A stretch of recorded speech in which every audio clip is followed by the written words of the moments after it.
En arrivant à la chapelle, peut-être avez-vous ressenti la vérité de cette parole que l'on connaît dans la vie chrétienne. La Vierge Marie nous conduit au Christ, mais aussi le Christ nous conduit à la Vierge Marie.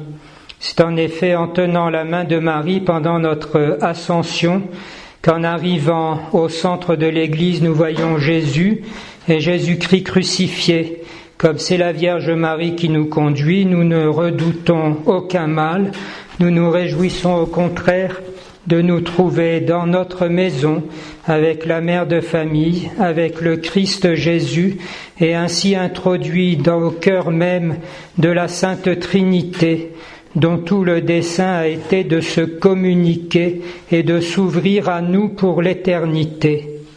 Mais le Christ aussi nous conduit à la Vierge Marie, de façon suprême évidemment, quelques instants avant de mourir sur la croix, où voyant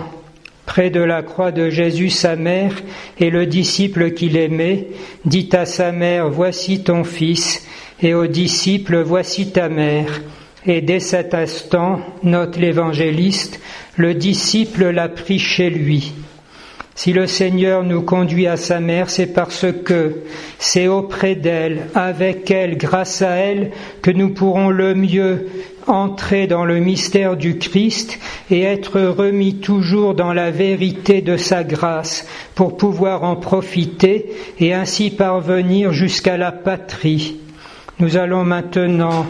comme cela nous est proposé, renouveler les promesses de notre baptême. On pouvait le faire en fait au jour de l'anniversaire de notre baptême ou bien à un autre jour au cours de l'année de la foi.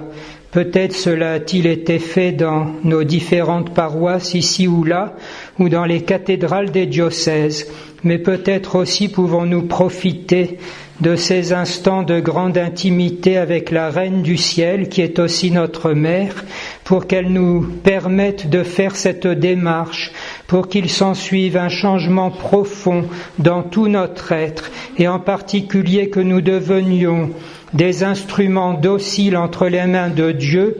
pour les mois et les années qui s'ouvrent devant nous, dont chacun pressent qu'elles peuvent être décisives. C'est pourquoi après ce renouvellement des promesses de notre baptême, ceux qui le désirent pourront faire ou renouveler leur consécration à Marie. Comme on le rappelait tout récemment, c'est en effet le moyen le plus sûr de pouvoir être fidèle à son baptême et d'en remplir tous les engagements. Vous l'avez compris et comme on le redit beaucoup, ces choses sont toutes simples et pourtant elles sont totalement efficaces parce qu'elles reposent non pas sur nos propres mérites, mais sur la générosité infiniment condescendante de notre Dieu,